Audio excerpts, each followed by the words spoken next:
Bonjour mesdames et messieurs, vous ne vous êtes pas trompé d'adresse, il s'agit de Congo Profond, ce magazine qui aborde l'actualité en République démocratique du Congo. Mais aujourd'hui c'est assez particulier parce que nous avons instauré un débat. Il semble, selon un auteur qui mérite d'être élu, Paul Janton, il dit la communication doit nous sauver.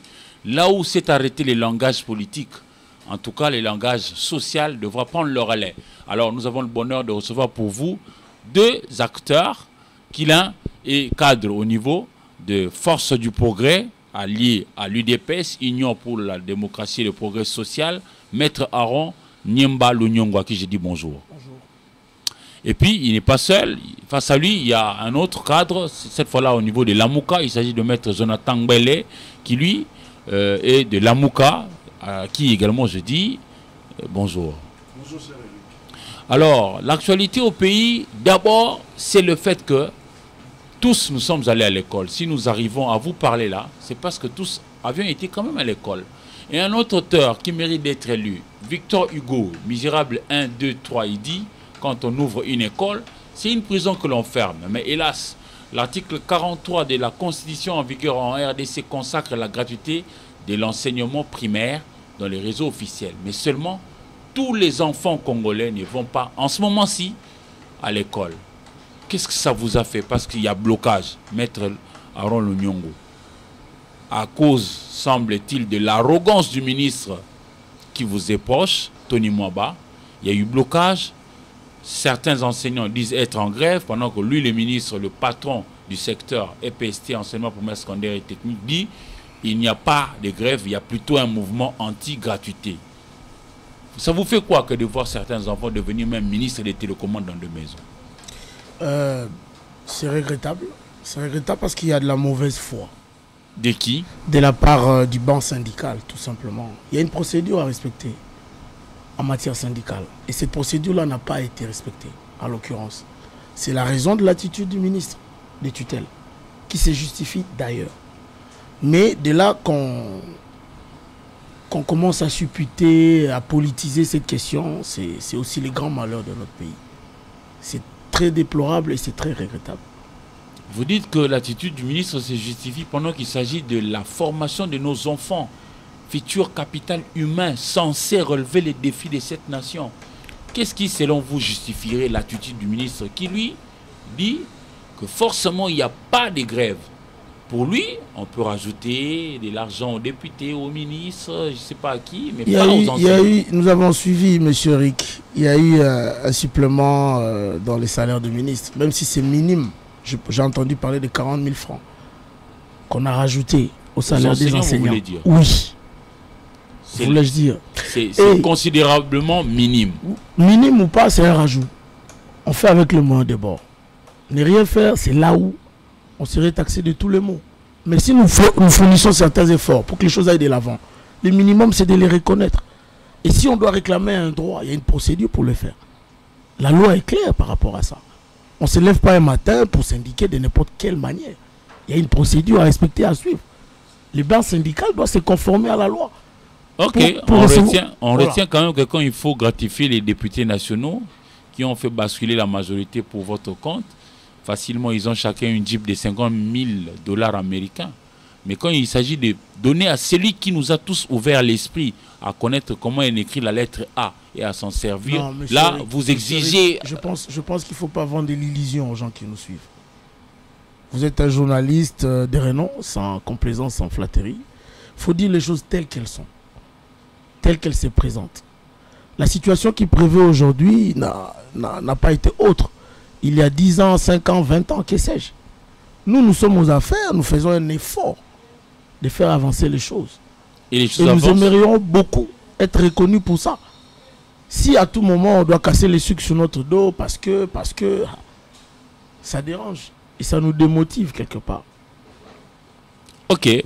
Alors, vous, Maître Mbele, Jonathan, qu'est-ce que ça vous fait que de voir tous ces enfants, certains, aller à l'école, d'autres rester à la maison? Déjà, merci pour la question. Permettez-moi de dire un grand merci à ces nombreux compatriotes qui ne cessent de nous encourager à travers leurs messages et soutiens, des fois par des prières.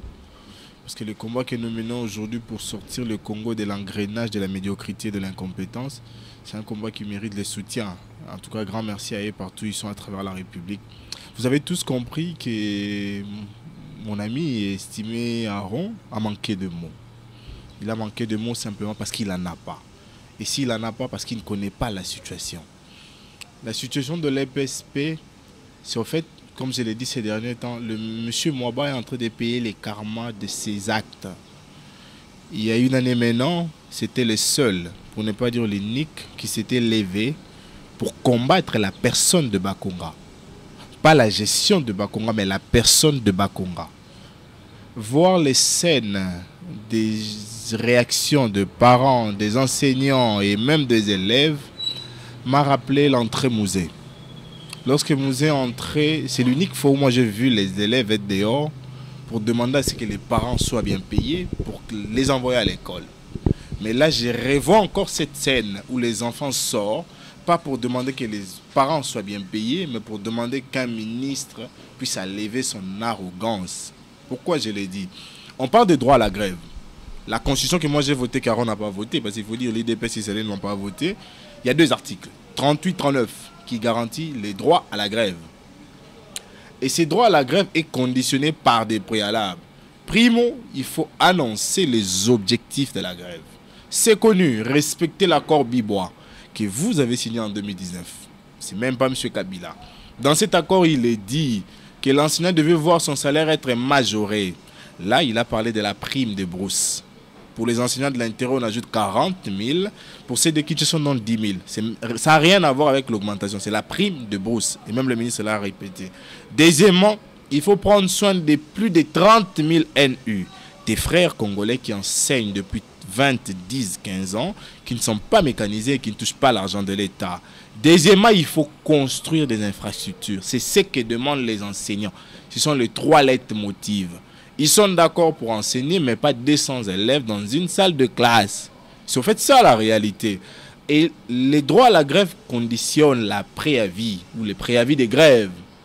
Je me rappelle, c'est le 28 du mois passé que les enseignants, par les bons syndicats, s'étaient réunis et ont annoncé leur intention d'aller à la grève si le ministre ne les appelait pas avant. Si le ministre ne les appelait pas avant. Nous sommes arrivés au 4. En lieu et place, voilà, en lieu et place de les écouter, le ministre est parti en tournée et prétendument lancer la reprise de l'année scolaire. Cassé oriental. Problème. Lorsque les syndicats, le porte-parole vous attend pour parler, vous préférez sécher. Deuxièmement, cette mésaventure de mauvais goût, la désactivation des enseignants qui manifestaient et grévaient au lieu de grève. Parce qu'il faut le dire, la grève ne se fait pas à Niangoué, c'est au lieu de grève. Et nous avons posé la question, consultant même l'histoire. Le socialisme est venu au XIVe siècle avec un but. C'était de protéger l'emploi. Et un ministre qui prétendument est issu d'un parti socialiste qui vient tuer l'emploi. Et non seulement il tue l'emploi, mais il usurpe les fonctions de notre collègue. Ça veut dire il désactive un mécanisé pour le remplacer par un NU. Alors que nous savons tous, moi, vous et Aaron, qu'il faille soumettre les NU devant le ministre de la fonction publique qui devait les mécaniser. Et c'est cette procédure qu'ignore le monsieur le ministre Mwaba. Et plus grave encore, lorsque les enfants sortent pour réclamer un droit, que fait le ministre? Il change de discours pour dire qu'en réalité, il n'y a pas eu grève. Il y a plutôt un mouvement anti-gratuité. Mais s'il faut poser la question de la gratuité même, nous voulons d'une gratuité, oui, c'est conditionnel, mais d'une gratuité responsable. Et lorsqu'on a la gratuité, il faut faire la démarcation entre la gratuité de l'enseignement et la gratuité de l'enseignant. Parce que je n'accepterai pas qu'on me balance l'information sur laquelle le ministre donne 10 000 francs pour acheter à manger chez lui à la maison, comme il veut le faire avec les enseignants de Kinshasa. Non, alors, nous pensons que sa gestion est plus médiocratique que celui de Bakonga. Il ne mérite pas ses ponctions. Alors, entre-temps, ça reste un secteur très, très essentiel pour relever les défis qui s'imposent à notre pays. Alors, Maître Aaron Lunyongo, maintenant, nous devons aller vers la solution. Les enfants, je dis bien, tous ne vont pas à l'école. Vous préconisez quoi pour qu'on puisse avancer? Préconisez-nous, moi je suis plus ou moins écœuré hein, que mon co-débatteur s'éverse tout de suite dans de grands mots. Il s'érige en donneur de leçons. C'est vous qui gérez, hein? Oui, nous assumons pleinement notre gestion. Le pouvoir comme l'échec sont solitaires. Donc, la solution, la volonté politique est là. Dans ce pays, depuis plus de 60 ans, l'effectivité de la gratuité, c'est sous le pouvoir de son Excellence, Monsieur le Président de la République, Félix-Antoine Tshilombo Tshisekedi, que nous l'avons vécu. Mon co-débatteur, depuis sa naissance, je ne sais pas s'il doit me dire aujourd'hui à quelle année il a entendu parler ou il a vécu, ne serait-ce que cette volonté politique manifeste que la gratuité, nous la vivons. Lui, non, mais nos parents, nos grands-parents. Non, même nos parents ne l'ont pas vécu. Au sens propre du terme. Ok, allez-y. Sans contrepartie. Allez-y. Non, on ne va pas verser, on n'est pas à l'ancienne époque ici. Nous parlons de l'actualité politique en 2021. Au jour d'aujourd'hui. Vous êtes d'accord avec moi? Oui, donc la solution, c'est que, bon, déjà comme l'a si bien dit le ministre, il y a un mouvement anti-gratuité, il y a des gens de mauvaise foi qui ne veulent pas que nous allions de l'avant et qui nous mettent des bâtons dans les roues, comme on a pris l'habitude de recevoir des coups de toutes parts. Kabila en a reçu, hein, des multitudes, hein, oui, mais il a géré. Nous ne nous plaignons pas, nous nous assumons pleinement. Mais la solution maintenant pour que les enfants aient à l'école. Mais la solution, il faut que les autres reviennent à leurs bons sentiments. Le ministre, il est droit dans ses bottes. Le ministre, il est ministre, il assume sa fonction, son ministère, il a le pouvoir régalien qui lui sont reconnus. Et si le banc syndical ne se conforme pas à la loi, ils ne sont pas au-dessus de la loi. Pour autant qu'ils soient enseignants, pour autant qu'ils nous encadrent. Ils ne nous encadrent pas pour qu'on ne soit pas responsable demain. Ils nous encadrent pour qu'on soit ces cadres qui travaillent pour l'avancement du pays. Et c'est à eux, en fait, de commencer à prêcher par l'exemple. Ils ne doivent pas se lever un matin, empiéter la loi, exiger je ne sais pas quoi, et puis commencer à réclamer des choses qu'ils savent qu'ils n'auront pas aujourd'hui ou demain. Parce qu'il faut qu'on dise aux gens, il ne faut pas qu'on trompe, il ne faut pas qu'on leurre les gens. Hein, le pays, la République démocratique du Congo, c'est un pays qui est pauvre. Il faut qu'on se le dise. On n'a pas assez de moyens de notre politique aujourd'hui. Mais votre régime clame sur tout le cas de Kinshasa avoir engrangé des milliards. Sauf si j'ai des co-débatteurs de la Mouka. Je suis seul contre tous. Je constate. Laissez-moi. Donc c'est ce que je disais tantôt. La solution, c'est la bonne foi. La solution, encore une fois, c'est la bonne foi. Il faut que nos amis du banc syndical reviennent aux bons sentiments, que tous nous respections la loi. C'est à ce moment-là qu'on reviendra autour d'une table, que nous lèverions des options courageuses pour que nous allions de l'avant, tout simplement. Mais il faut saluer le fait que la disposition de l'article 43 de la Constitution avait toujours existé depuis le vote par référendum en décembre 2005. Mais la pratique sur le terrain est arrivée avec le président Félix-Antoine Tshisekedi. Ça, c'est la vérité. Mais il y a une frange de la population qui pense que nous devons passer peut-être maintenant à l'évaluation de ce qu'a été jusque-là cette gratuité. Qu'en pensez-vous, maître Jonathan Mbele? Il faut dire qu'ici, je suis analyste, cadre de la Mouka, président national du mouvement politique pour l'amour du Congo. L'autre qualité là, il ne m'est pas permis d'en faire usage ici. Mais j'ai noté 3 mots pour lesquels j'aimerais mettre un mot avant d'aborder votre question. Premièrement, les ministres et ministres, il a la signature. Nous sommes un pays pauvre. Il faudrait que les bons syndicats reviennent à la raison. Les ministres et ministres, ils doivent savoir que si dans 45 jours, les enfants n'étudient pas, nous aurons la possibilité d'entrer et de subir le sort d'une année blanche. Les ministres doivent savoir également que l'on ne tue pas l'emploi, surtout pas pour les écoles conventionnées catholiques qui ont un contrat avec l'État qu'on appelle convention, qui dit clairement qu'on ne déclare un enseignant déserteur qu'après 3 mois. Les ministres, il a la signature, doivent savoir aussi que les bons syndicats sont des partenaires. Il ne faut pas les marginaliser. Les ministres et ministres doivent savoir aussi que lorsqu'il crie haut et fort que Bakonga tue l'enseignement, lui l'a enterré. Deuxièmement, nous sommes un pays pauvre. Oui, un pays pauvre dont on organise des montages financiers pour offrir des jeeps aux députés. un pays pauvre dont les dépassements budgétaires, qui est une faute administrative de gestion, est incarné par la première institution du pays qui est la présidence. Un pays pauvre dont aujourd'hui les conseillers à la présidence touchent les triples des salaires qui touchaient pendant que Kabila était là. Un pays pauvre dont aujourd'hui l'enseignant congolais a un salaire de 360 000 francs congolais. Voyez-vous où nous sommes? Et troisièmement, s'il faut chiter par là, les bons syndicats revenir à la raison. Non, ils sont déjà à la raison. L'État congolais était libre de signer ou pas l'accord Bibois. Il l'a signé, ça veut dire qu'il a pensé être à la mesure de l'action, répondre à ce qui est écrit à l'intérieur. Mais aujourd'hui, s'il est incompétent, s'il est incapable de résoudre ce qu'il faut faire, il faut appeler son contradicteur pour dire voilà, je pense faire un rétro-pédalage. Nous sommes tous pour la gratuité que vous ignorez d'ailleurs parce que nous l'avons voté par référendum, mais nous voulons d'une gratuité responsable. Je voudrais revenir sur un fait. Vous dites que les dépassements budgétaires est une faute de gestion. Mais moi j'ai été avec l'IGF, chef des services, l'inspecteur général de finances, M. Jules Alingui Tekei. Nous lui avons posé la question. Il nous a clairement dit que le dépassement budgétaire n'est ni une faute de gestion, ni non plus une malversation financière. Il l'a dit clairement à la télévision nationale. J'ai participé à ce débat-là. Voulez-vous dire que vous, ici, vous dites vrai et que lui, à son rang là, il dit faux? Quel rang il a? C'est un chef de service. Il faut déjà noter qu'il est un chef de service. Il n'est pas plus chef de service que celui qui est à la fonction publique. Non. Il a des avantages exorbitants. Par exemple, toucher un salaire depuis des $2000. C'est ça l'avantage qu'il a. Mais il a quel rang? Je l'ai suivi comme vous. Donnez-moi une disposition qu'il lui a donnée qui consacre la lucidité du dépassement budgétaire. Il n'y en a pas. Il n'y en a pas. Il a été évasif.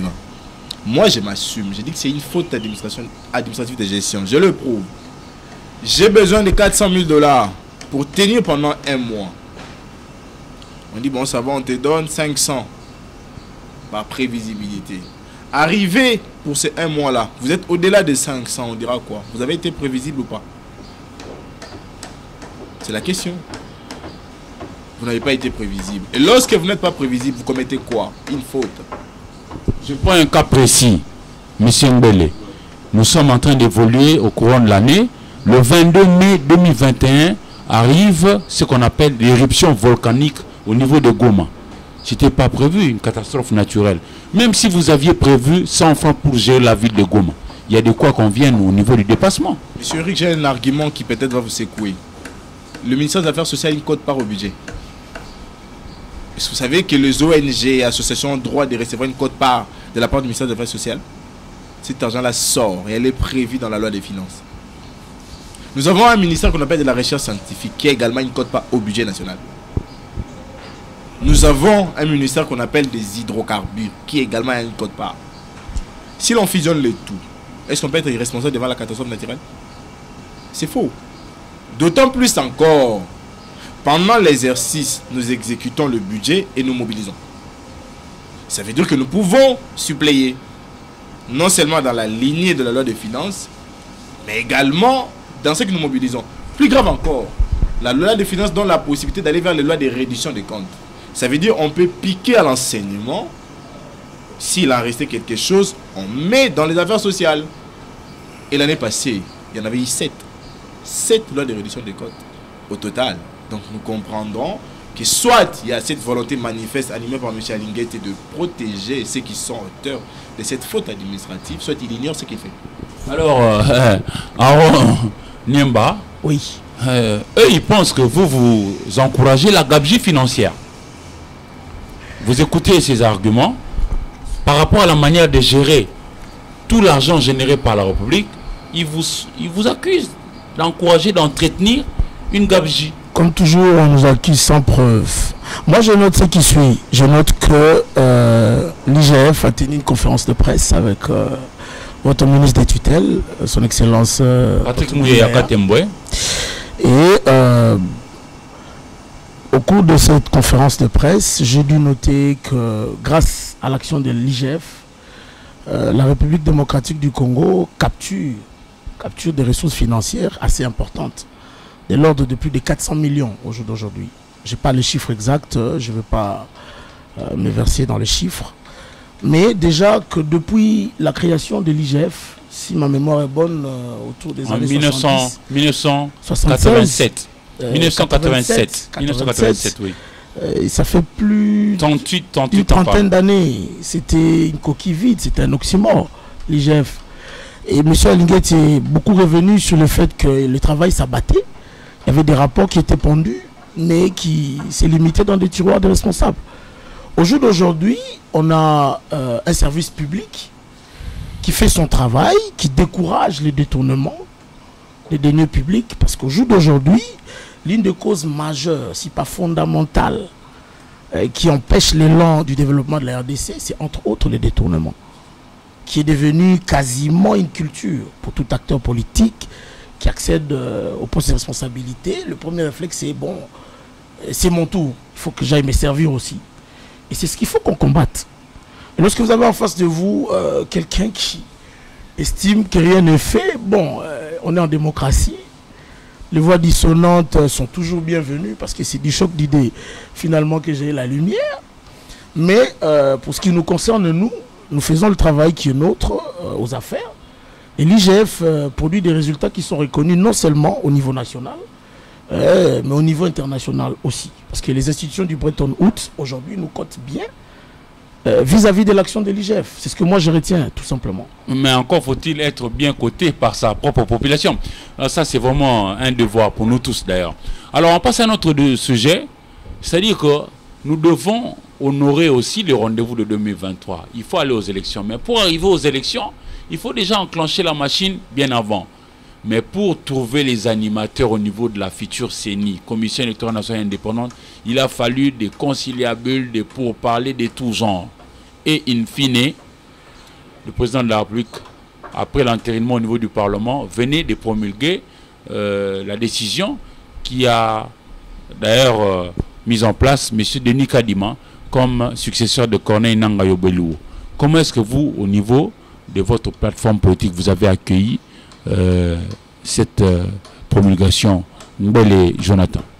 Déjà, avant de répondre à cette question, il faut dire que grâce à M. Alinguet, chef de service, la République saigne aujourd'hui.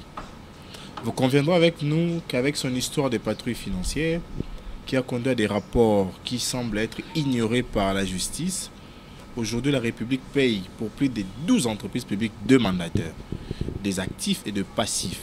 Les suspendus reçoivent leurs droits au même titre que ceux qui travaillent. Vous comprendrez que c'est cette action-là qu'on doit saluer ici. 12 entreprises lesquelles? Il y a l'OCC, il y a un intérimaire, la CNSS. Vous voulez que je continue de citer? Il y en a plusieurs. Donc on a suspendu des gens parce qu'il a produit un rapport. Plus de 3 mois maintenant. Même pas un procès. Vous auriez voulu que le procureur général de toutes les juridictions s'en saisisse pour enquêter? Parce qu'il s'agit là d'une pression morale qui est exercée sur 2 personnes. Premièrement, les personnes suspendues et deuxièmement, leurs familles.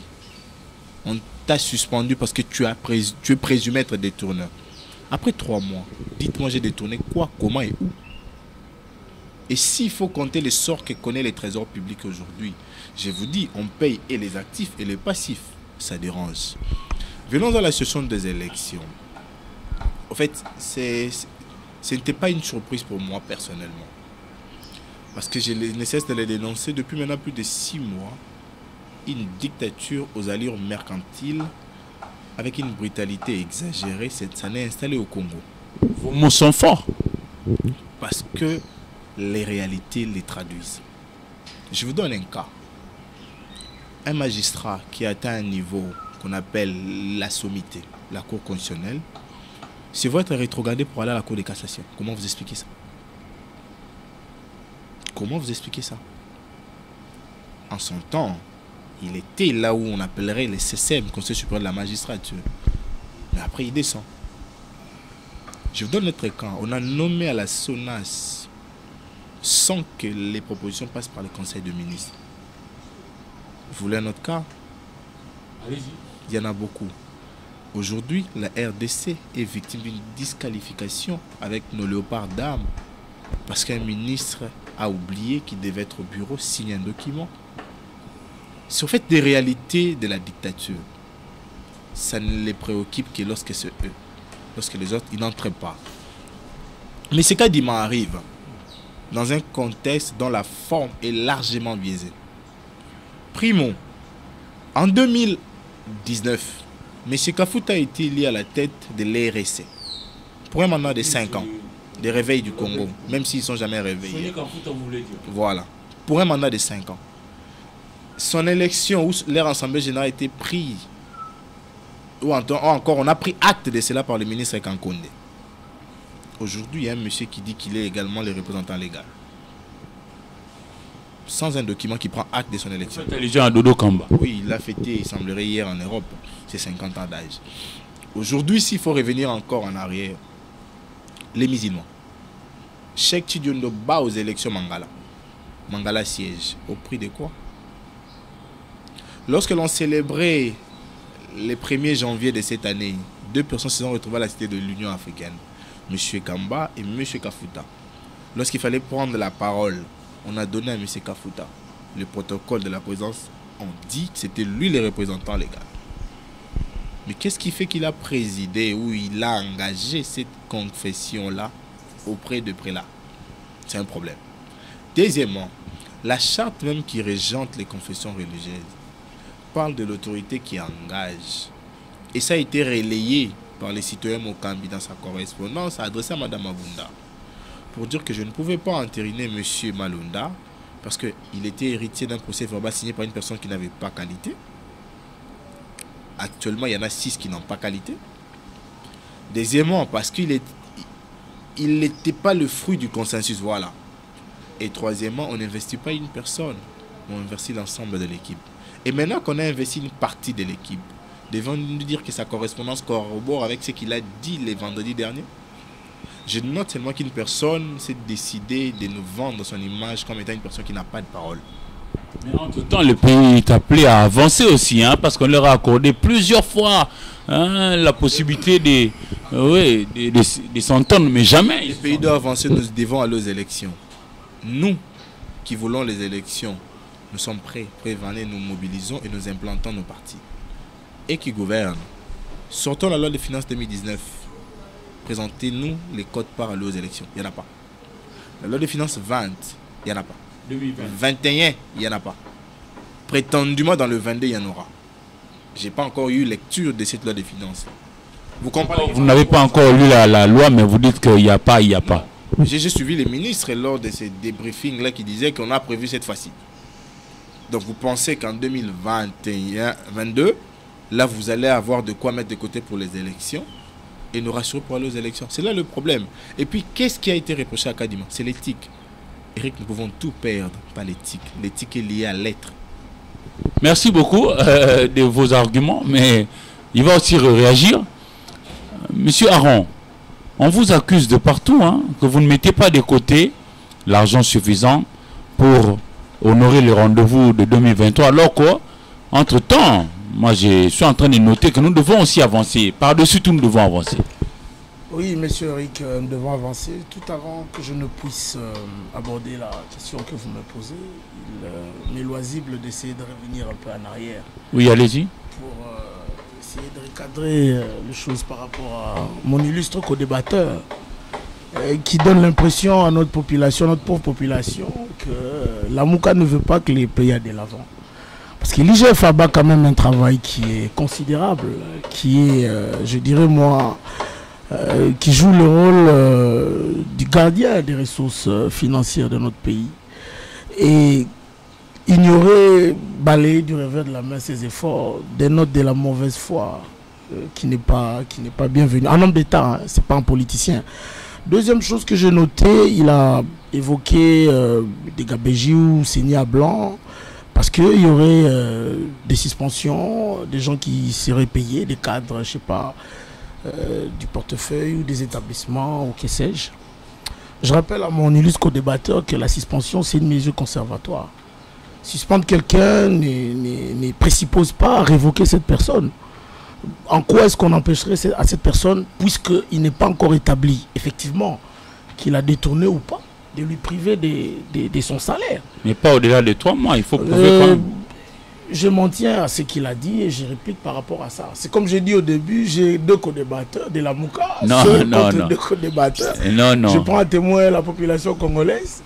Et donc, je voulais revenir effectivement sur cette question-là. Je pense que c'est quand même bien, hein, c'est loisible. C'est de bonnes guerres de reconnaître les choses qui avancent. On ne peut pas dire aujourd'hui qu'en 2 ans et demi de gouvernance, rien n'a avancé, tout est noir, et tout est... ça décourage. Et selon vous, qu'est-ce qui a avancé dans la vie des Congolais? Nous avons beaucoup avancé, M. Rick. Oui, qu'est-ce qui a avancé? La question est là. Nous avons beaucoup avancé. Nous avons beaucoup avancé. Aujourd'hui, on a une équipe de la CENI. Nous aurons les élections en 2023. Mon co-débatteur fait allusion à la quote-part dans le budget, de la loi budgétaire qui doit être versée pour l'organisation des élections. Il n'est pas sans ignorer, comme je l'ai dit tantôt, que faute des ressources financières, le pays n'est pas les États-Unis d'Amérique. La RDC, c'est pas la France. Il ne faut pas qu'on vende de l'illusion à notre population. C'est pas honnête, c'est pas juste. La République démocratique du Congo, c'est un pays qui doit se relever. C'est bien bon, c'est un géant.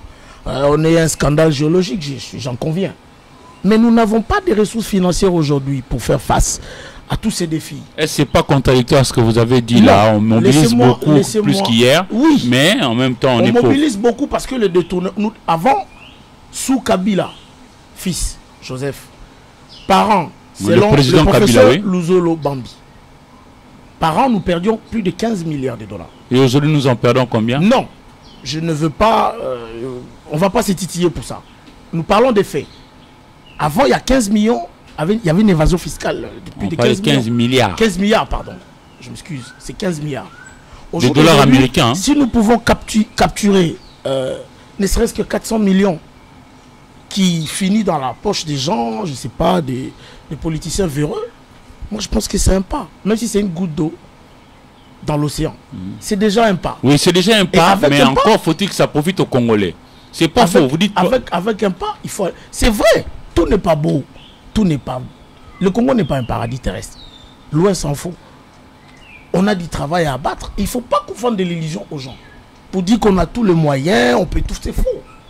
L'organisation des élections, depuis 2006, on a, si c'est né en 2018, où le précédent pouvoir, parce que, pour les contextes et les raisons que nous connaissons, a tenté d'organiser seul ces élections. Là, vous aussi, vous minimisez l'effort qui avait été consenti. Non, allons-y de l'avant. Depuis 2006 jusqu'à ces jours, nous organisons des élections avec l'appui extérieur. Ce n'est pas du propre fond de la... Ce n'est pas une fierté. Je ne dis pas que c'est bien ici. Mais je dis que c'est une réalité, c'est un fait. Que nous devrions composer avec. La plus belle femme du monde ne peut offrir que ce qu'elle a. C'est ce que nous avons. Oui, qu'est-ce qui a déjà été amélioré en dehors de ce qu'il y a eu avec la mobilisation grâce, selon vous, à l'IGF? Nous avons l'avènement d'un état de droit dans ce pays. Nous avons la gratuité effective. Nous avons... Non, les enfants ne vont pas tous à l'école. Les enfants ne vont pas tous à l'école. Tu as vu la grève qu'il y a dans l'ex-Onatra? Pour des raisons qu'on a précédemment évoquées ici. Il y a aussi de la mauvaise volonté dans les chefs de plusieurs acteurs, que ce soit sociaux, politiques. Il y a de la mauvaise volonté. Et ça se manifeste. Je ne vais pas indexer X ou Y ici. Mais vous n'êtes pas sans savoir qu'il y a des dessous de cartes dans tout ce que nous vivons. Et tout, tout est entrelié. Ne vendons pas de l'illusion à notre peuple. On n'a que trop souffert pour ça. Venons avec des solutions, des propositions concrètes. Non, mais c'est qui doit apporter la solution? C'est vous qui êtes aux affaires. Nous sommes aux affaires. Nous faisons montre d'une volonté politique manifeste. Je vous prends un cas. Sans crainte d'être contredit. Non, je vous prends un cas. Notre équipe de Léopard Dame devrait aller jouer. Oui.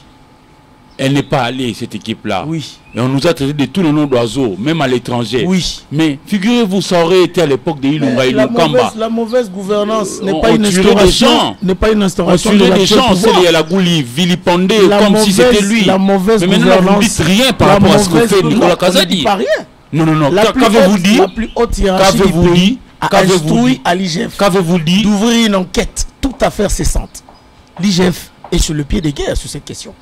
Il y a une enquête qui est en cours pour dénicher et mettre la main sur les auteurs de ces actes ignobles que nous condamnons avec la dernière énergie. Nous ne soutenons pas ça. C'est quand même nous qui sommes venus avec le credo de combattre le détournement dans ces pays. Avant nous, qui l'a fait? Qui l'a fait? monsieur Eric? Qui l'a fait avant nous? Alors, que répondez-vous à ceux des Congolais qui pensent que, généralement, vous allez lancer l'enquête pour dénicher la personne, mais une fois la personne dénichée, vous allez faire une sorte de parodie, je sais pas, et puis il va sortir 2 semaines après. On l'a vu avec l'affaire Etienne Longondo pour la Covid-19, on le voit avec l'affaire tentative de détournement au niveau de l'EPST, FECOFA avec Tony Mwamba, etc. Sous la Tshisekedi, je note que la notion de toute puissante n'a plus droit de citer. Le ministre, le simple fait qu'il soit accusé de détournement, qu'il y ait une enquête, qu'on l'appréhende, qu'il soit jugé, qu'il soit même condamné à Makala, on ne l'a jamais vécu avant. On l'a jamais vécu avant. En fait, c'est cette honnêteté scientifique qu'il nous faut. On peut être de tout bord politique. On peut ne pas vouloir le beaux yeux ou je ne sais pas quoi. Mais il faut quand même reconnaître qu'il y a un effort qui est fourni. Et puis on pourra avancer changer les choses dans justement. Alors, votre dernier mot, Jonathan Gbele, parce qu'on est en train de terminer. Vous auriez voulu que le Congolais garde quoi de vous? Je note d'abord qu'il y a peut-être un petit problème d'information. L'IGF fait à pied d'œuvre pour les enquêtes sur la prime. Ce n'est pas sur le pourquoi l'argent n'est pas sorti pour qu'ils voyagent. Le pourquoi il n'y a pas eu d'avion pour que les léopards se déplacent pour Lomé. C'est pas ça. Deuxièmement, Luzolo a confirmé dans la télé qui a eu lieu la semaine passée que les 15 milliards continuent d'être volatilisés entre les poches de personnes. Toujours avec, maintenant cette fois-là avec Tshisekedi. Il est dit. Il y a les rapports de cette conférence-là sur la corruption. Vous allez la voir et vous allez la lire. Aujourd'hui, les Congolais doivent retenir un. Nous sommes dans l'engrenage des gens non préparés pour une gouvernance. Ça veut dire que de prime abord, l'information nécessaire sur la bonne gouvernance, ils l'ont pas. Parce qu'ils sont à la base de soit des détournements, soit des dépassements budgétaires, soit des montages financiers. Deuxièmement, l'incompétence a élu domicile au Congo. Aujourd'hui, même un incapable, on lui donne une signature. Et qu'est-ce qu'il fait? Il continue à prouver son incapacité. Nicolas Sarkozy disait en son temps que la compétence n'a pas besoin d'heures, de jours ou des années. En 1 minute par une signature, on peut sentir qu'il y a la compétence. Merci à vous pour le micro. Merci beaucoup. Et puis on termine avec vous, Maître Aron. Je note que nous allons de l'avant. C'est le seul message que nous adressons à la population congolaise. Nous restons patriotiques, nous sommes sereins. Nous savons que l'avenir est radieux pour la République démocratique du Congo. Nous avons un président de la centrale électorale indépendante. Nous avons vu un processus de désignation, même si on ne m'a pas posé la question sur cette actualité. On a préféré que la Mouka se prononce et non l'IDPS. Ça s'explique pour 1001 raisons. Nous, on a respecté la charte. À son article 17, la charte prévoit qu'en cas d'absence de consensus de bonne foi, on recourait au vote. C'est ce qui a été fait. Et de ces votes, sur les 8 acteurs qui sont appelés à désigner le président de la commission ainsi que son équipe, il y a 6 qui se sont prononcés et il y a 2 réfractaires.